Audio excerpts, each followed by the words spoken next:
दोस्तों वैसे तो आपने बहुत से प्राचीन आर्टिफैक्ट्स के बारे में सुना होगा, लेकिन इस वीडियो के अंदर मैं आपको जिन आर्टिफैक्ट्स के बारे में बताने वाला हूँ वो असल में इतने ज्यादा रहस्यमय हैं कि उनके बारे में ज्यादा कुछ जान पाना मुश्किल हो जाता है। फिर चाहे वो खुफू स्टैचू, एस्फाल्ट कोटिंग किया गया स्कल हो या फिर एंशिएंट इजिप्ट के पत्थर और लकड़ी से बने हुए पिल्लो, इन सभी ने खोजकर्ताओं को हैरान किया है। तो चलिए जानते हैं इन्हीं आर्टिफैक्ट्स के बारे में हमारी इस वीडियो के जरिए। नंबर 10। दोस्तों इजिप्ट में हुई डिस्कवरी कितनी ज्यादा अमेजिंग होती है ये तो आप सभी जानते होंगे, और अगर यहाँ खोजी गई पॉटरी के बारे में बात करें तो उसे एस्ट्राका कहा जाता है। यहाँ की अगर सबसे फेमस एस्ट्राका की ओर नजर डालें तो वो है ओस्ट्राकन ऑफ सेंटिमेंटल। ये एस्ट्राका या कहें लाइमस्टोन आज से करीब 3500 सालों से भी ज्यादा पुराना है। इसके बारे में लोगों की अलग अलग राय है। आपको बता दें कि जहां एक और आर्कियोलॉजिस्ट का मानना है कि ये 18th डायनेस्टी के सबसे सुंदर और सबसे अमेजिंग आर्टिफैक्ट्स में से एक है, और ये एंशिएंट टाइम के बच्चों के लिए एक प्रकार का स्कूल होमवर्क हो सकता है जिससे उन्हें कला का ज्ञान दिया जाता होगा। लेकिन अब अगर हम वहीं हिस्टोरियंस की बात करें तो उनका मानना है कि ये एंशिएंट इजिप्शियन के द्वारा बनाई गई एक ग्राफिटी है। हालांकि इसकी असली सच्चाई क्या है इस बात का कोई भी आज तक सबूत के साथ प्रूव नहीं कर पाया है। नंबर 9। अब जब हम इजिप्ट में खोजी गई सबसे बेहतरीन चीजों के बारे में बात कर ही रहे हैं तो उन्हीं में से एक है ये खुफू स्टैचू। इस स्टैचू का आर्कियोलॉजिकली और हिस्टोरिकली इजिप्शियन डिस्कवरी में बहुत ज्यादा महत्व है। अगर इस डिस्कवरी के क्रेडिट की बात करें, इसका सारा credit British Egyptologist sir Matthew Flanders petri को जाता है, जिन्होंने 1930 में एबिडोस में एक एक्सकवेशन के दौरान इसे खोजा था। जब इन्होंने इस स्टैचू की कार्बन डेटिंग की तो पाया कि यह स्टैचू 4th डायनेस्टी के फेरोहा खुफू का है, जो आज से 4500 साल पुराना है। यह खुफू को डेडिकेटेड एकमात्र 3 डायमेंशनल स्टैचू है जिसमें किंग खुफू अपनी कुर्सी पर बैठे हुए हैं। यह सच में अमेज्ड है। नंबर 8। दोस्तों हमारी अगली खोज भी इजिप्ट में ही की गई है, लेकिन यह शायद अब तक की सबसे वियर्डेस्ट खोज में से एक हो सकती है। दरअसल बात कुछ ऐसी है, जब आप सोने को जाते हैं तो आप मुलायम से मुलायम तकिए का इस्तेमाल करते हैं। आप क्या, मैं भी मुलायम तकिए का ही इस्तेमाल करता हूँ। लेकिन अगर मैं आपसे कहूँ कि एंशिएंट इजिप्ट के लोग सॉफ्ट पिलो की जगह पत्थर या लकड़ी से बने हुए एक प्रकार के ऑब्जेक्ट का उपयोग करते थे जिसका ऊपरी भाग ऐसा बना हुआ होता था कि जिससे उसमें इंसान आराम से सिर रख सके। इसके साथ ही आपको बता दें कि वो इसे भी पिल्लो की तरह ही अपने सिर को शरीर से ऊंचाई पर रखने के लिए इस्तेमाल करते थे। हाल ही में आर्कियोलॉजिस्ट ने इजिप्ट से एक ऐसे ही ऑब्जेक्ट को खोजा है जो आज से करीब 5000 साल पुराना है। लेकिन अब बात आती है कि इनका हेडरेस्ट इतना ऊंचा क्यों होता था और वो इसकी जगह मुलायम पिल्लो का उपयोग क्यों नहीं करते थे। ये बात आज तक एक मिस्ट्री है। नंबर 7। जूडियन डेजर्ट भी दुनिया की सबसे रहस्यमय जगहों में से एक है, और हाल ही में साल 2022 की जनवरी में आर्कियोलॉजिस्ट ने वहां मौजूद नहल हामा नाम की गुफा से एक अनोखा स्कल खोजा है। स्कल मिलना तो एक साधारण सी बात है, लेकिन इसके ऊपर जो कोटिंग मिली वो जरूर रहस्य से भरी बात है। आप जानकर चौंक जाएंगे कि उस स्कल के ऊपर से आर्कियोलॉजिस्ट ने जिस चीज की कोटिंग खोजी है वो चीज कुछ और नहीं बल्कि रोड बनाने के दौरान उपयोग होने वाला एस्फाल्ट यानी कि डामर था। इसके साथ ही जब आर्कियोलॉजिस्ट ने उस स्कल की कार्बन डेटिंग की तब उन्होंने पाया कि ये स्कल आज से करीब 9000 साल पुराना है। इसके बारे में आर्कियोलॉजिस्ट का मानना है कि ये नाटाफुआन सिविलाइजेशन के लोगों का काम है, लेकिन आखिर उस कोटिंग के पीछे का रहस्य क्या है ये अब तक कोई नहीं जान सका है। नंबर 6।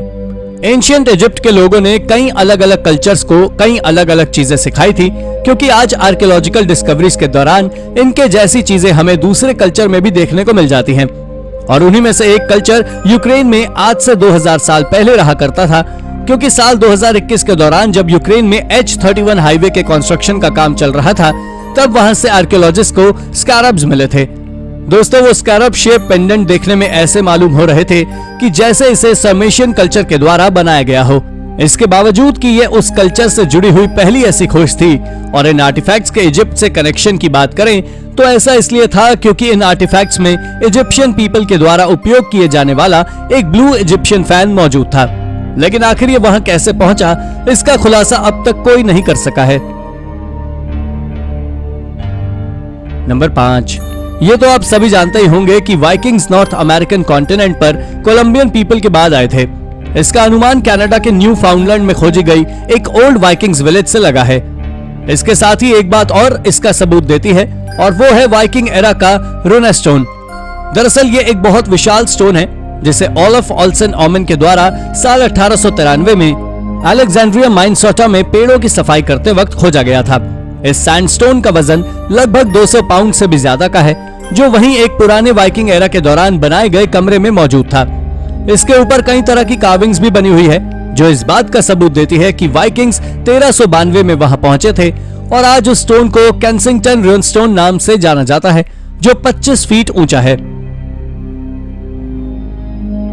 नंबर 4। दोस्तों, ये तो हम सभी जानते हैं कि प्राचीन टेक्नोलॉजी कितनी ज्यादा डेवलप थी और आज इसे समझ पाना कोई आसान काम नहीं है। खैर, हाल ही में आर्कियोलॉजिस्ट ने कुछ ऐसा ही खोजा है जिसके बारे में जानकर आप दंग रह जाएंगे। दरअसल वो कुछ और नहीं बल्कि बेबीलोनियन पीपल के द्वारा बनाया गया एक क्यूनिफॉर्म स्क्रिप्ट टैबलेट है, जो आज से 1000 साल से भी ज्यादा पुराना है। अब अगर आप सोच रहे हैं कि आखिर इस बेबीलोनियन टैबलेट में ऐसा क्या है, तो आपको जानकारी दे दें कि बेबीलोनियन पीपल काफी अच्छे मैथमेटिशियंस हुआ करते थे और ये टैबलेट उसी से आधारित है, जिसके चलते ये टैबलेट जुपिटर के मूवमेंट के बारे में बताता है।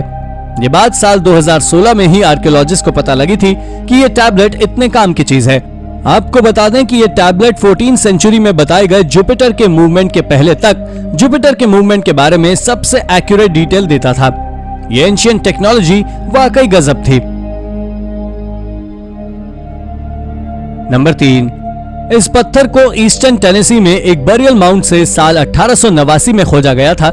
इसे एक प्रोफेशनल एक्सकेवेशन के द्वारा अंजाम दिया गया था, जिसका नाम स्मिथसोनियन माउंट सर्वे प्रोजेक्ट था। आपको बता दें कि इस प्रोजेक्ट के डायरेक्टर साइरस थॉमस ने इस स्टोन के बारे में बताते हुए कहा था कि यह शेरोकी अल्फाबेट का पहला एविडेंस है। इसके बारे में ऐसा माना जाता है कि यह स्टोन 2nd सेंचुरी के दौरान का है। आपको जान लेना चाहिए कि जब आज से 1 दशक पहले इसका ट्रांसलेशन किया गया था, तो एक्सपर्ट्स ने बताया था कि इस पर लिखा है ओनली फॉर द जूडियंस, यानी कि यह केवल जूडियंस के लिए ही बना है। पर यह बात केवल एक अंदाजा है, लेकिन उस पत्थर पर क्या लिखा है इसका पता अब तक साइंटिस्ट ठीक तरह से भी नहीं कर पाए हैं, जिस कारण से यह भी एक अति प्राचीन मिस्ट्री है। नंबर 2। दोस्तों, अब आप जरा इस रिंग वॉच को देखिए, जिसे साल 2008 में एक सील्ड टूम्ब के अंदर से खोजा गया था। इसे जिस टूम्ब से खोजा गया था वो टूम्ब मिंग डायनेस्टी से बिलोंग करती थी, पर यह तो साधारण सी बात है कि ये रिंग वॉच मिंग डायनेस्टी की नहीं है। दरअसल जब साल 2008 में शांगजी में इस मिंग डायनेस्टी की टूम्ब को खोला, तो उसके अंदर से आर्कियोलॉजिस्ट ने इस रिंग को खोजा, जिसके बाद से लोगों के बीच में टाइम ट्रैवल जैसी बातें बनने लगी। कोई कहने लगा कि ये प्राचीन काल की टाइम मशीन है, तो इससे कुछ अद्भुत ही बता रहे थे।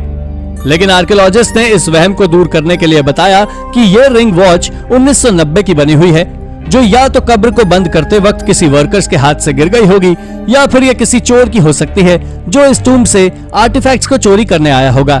लेकिन दोस्तों, इसके बारे में आपका क्या विचार है, हमें कमेंट करके जरूर बताएं। नंबर 1। चौपेजिक लाओस का क्रोकोडाइल स्टोन आज तक साइंटिस्ट के लिए रहस्य बना हुआ है, जिस पर एक अजीब सी कार्विंग बनी हुई है और ये वॉटफुट टेम्पल में मौजूद है।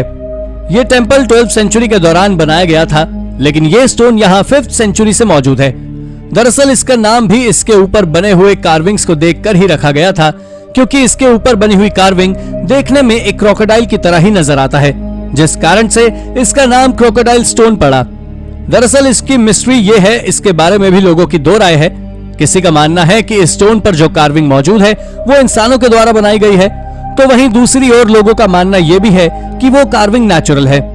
हालांकि अगर आर्कियोलॉजिस्ट की माने तो उनका कहना है कि ये कार्विंग देखने में नेचुरल नजर आती है, क्योंकि इस पर किसी भी टूल का निशान नहीं है। लेकिन एक सवाल ये भी आता है कि नेचुरल तरीके से इसका बनना कैसे संभव है। तो दोस्तों, ये थी हमारी आज की वीडियो। अगर आपको वीडियो पसंद आई हो तो वीडियो को लाइक करें और हाँ, जाते जाते चैनल को सब्सक्राइब भी जरूर कर दीजिएगा। धन्यवाद।